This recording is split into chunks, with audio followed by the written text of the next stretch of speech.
David Taub here with NextLevelGuitar.com. Hope all is going well, and I hope your guitar and musical journeys are going famously. And today I'm doing lessons for lead guitar and improvisation, and we're going to take you through some fun licks, maybe do some different things, different devices, different techniques, and these are all things that you could, put your own twist on as we do like this melodic soloing over this melodic jam track. Now the guitar is going to be in standard tuning. We're going to be using a jam track in the key of D minor. And basically it's a nice slow moving jam track, and the chords are a D minor 9 to a B flat, major 7 flat 5, and then it goes to a G minor 6 to an A sus4. Now if you want that jam track, I did a video lesson on it. I'll tell you what, I'll put that jam track up here in the cards, and I'll put a link to it in the description box below. So go ahead and pull that up, and this way you'll have the track to practice over and apply what you're learning. And for this lesson, we're just going to concentrate on using one scale. We're going to use D natural minor. For melodic soloing especially, you really want to add this natural minor scale because it adds these half steps. So instead of playing 5 notes, like in minor pentatonic, you're going to be playing 7 notes. So these diatonic scales are great because it gives you these half-step bend opportunities. And we're going to concentrate on a few strong notes as we're soloing. You want to concentrate on certain notes of the chords. It's really the chords that give you the full roadmap, right, to what you can use solo and improvisation-wise. So, D natural minor over all the chords works great. 5th fret A string is a D note. And let's play our D natural minor scale like this.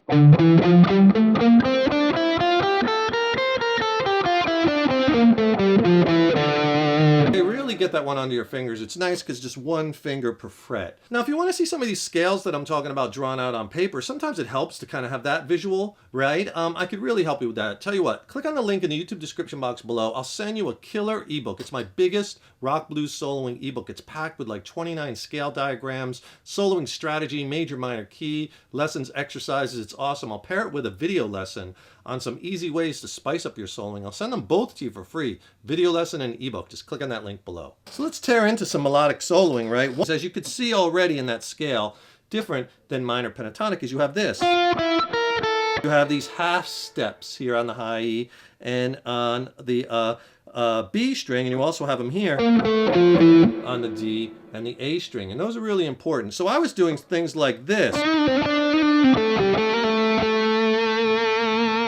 in that intro, right, where I was bending a note just real quick and releasing it and then pulling off, then sliding. Now that's a passing tone because it's outside the scale, but you get a cool sound. The ear doesn't have time to pick off the dissonance. And so just kind of slide around on those half steps.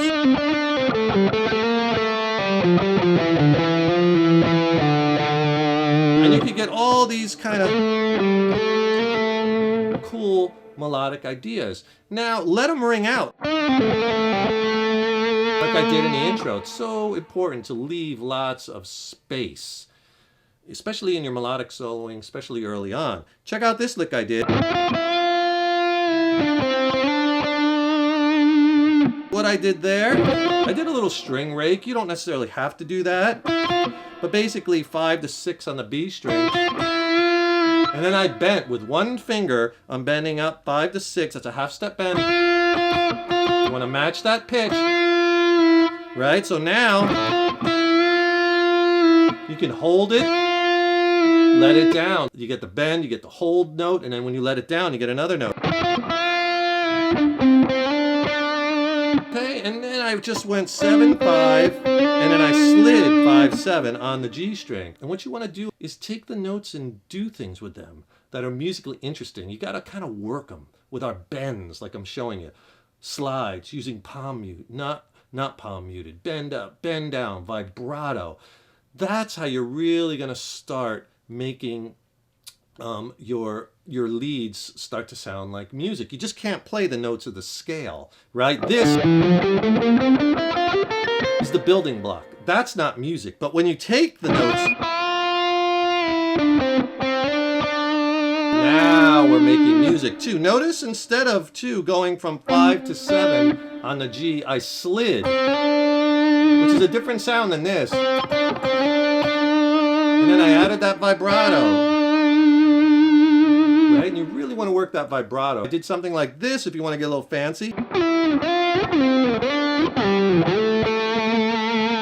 That's kind of a cool little thing where I'm using these long slides, but I'm just playing the notes in the scale.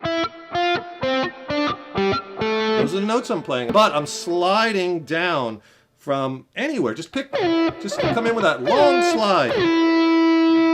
From up here high on the guitar, 5th fret, then from down here into that 6th fret. So you're kind of crossing the notes, and I like that sound. Sliding the 5, slide the 6. So slide down the 5, slide up the 6. Now our next two notes, 5, 7 on the G. Slide down the 5, slide up the 7. Right? And then the next two notes, slide down the 5 on the D string, slide up to 7.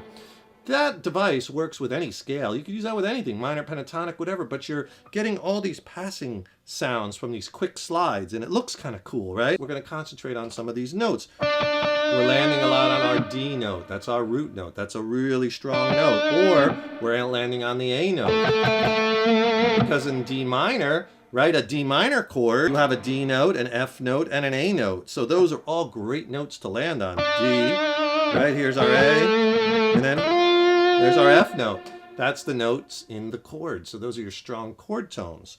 The other thing you could do, just slide around the notes on one string, but leave your finger down, and it's very melodic. So if we just take a few notes on the G string, 5th, 7, 9, 10. Right? You could hear that. Slide to 10, slide back to 7, slide up to 9, slide back to 5. Hit the notes once, hit them twice, right? Add the vibrato. That time I did it with some palm muting. And not palm muted, right? But we're just taking the notes on one string, you know, in that natural minor scale, moving outside the scale a little bit, but you could see how you could get all the... There's that half step bend again. I went to 10th to 9th fret, but then I bent it up, let it down, then 7, 5, hammer to 7, my root note vibrato. If you could do me a huge favor, please subscribe to the channel, you know, because that really helps us to keep bringing the content, as well as then you'll be notified when I have new lessons posted. Also, leave a comment below. Let me know what lessons you'd like to see coming up. And if you like the video, please click the like button, give it a thumbs up, share it, and thank you so much for your support. I really like using octave devices like that, where I'm sliding up, and that note is our F note on that 10th fret of the G string. And then on the high E string, I have an F note on the 13th fret of the high E string. Right? Same note, 12 notes apart. So I slide up to F, then I hit that other F.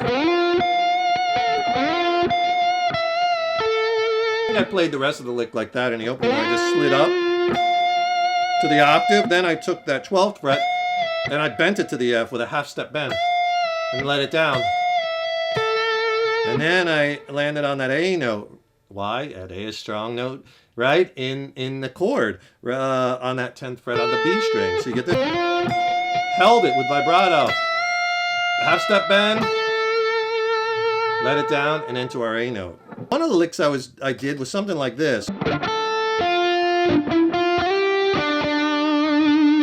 Okay, now that lick is based off of this D minor triad. Right, the minor triad is just those three notes that make up that minor chord. In this instance, we're playing the D minor triad. The root actually is right here, D, and this is actually movable triad. So you have your D note here on that 7th fret of the G string. You have your F note on the B string on the 6th fret, and there's our A on the 5th fret of the high E string. The lick, actually, I started like, I kind of did one pick, kind of swept those three notes with one downstroke. And then when I got to the first finger, little vibrato, then I went back, up it, and then when I got to the G string, I'm starting to do a little palm muting, kind of change it up a little bit, instead of the note, get a little different sound in there.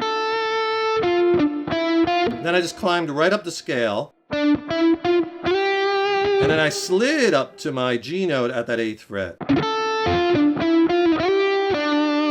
I ended it on that D note on the G string on my root note. So the whole lick slow.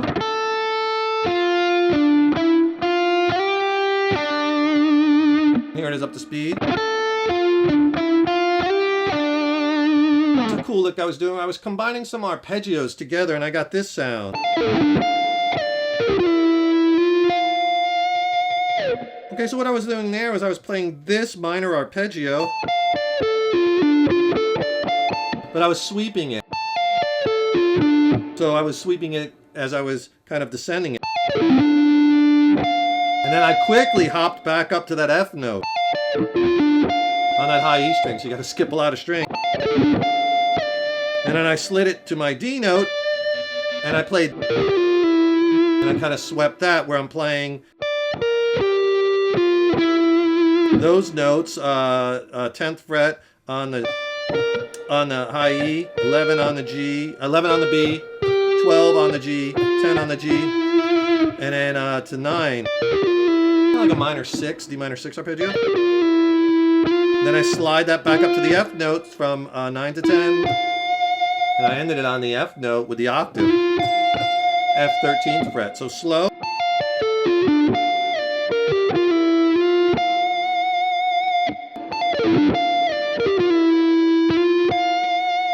I hope you enjoyed those licks and devices. You know, put on that jam track and just get lost in it, right? And really drill down on these and try a few of them and incorporate it into your playing.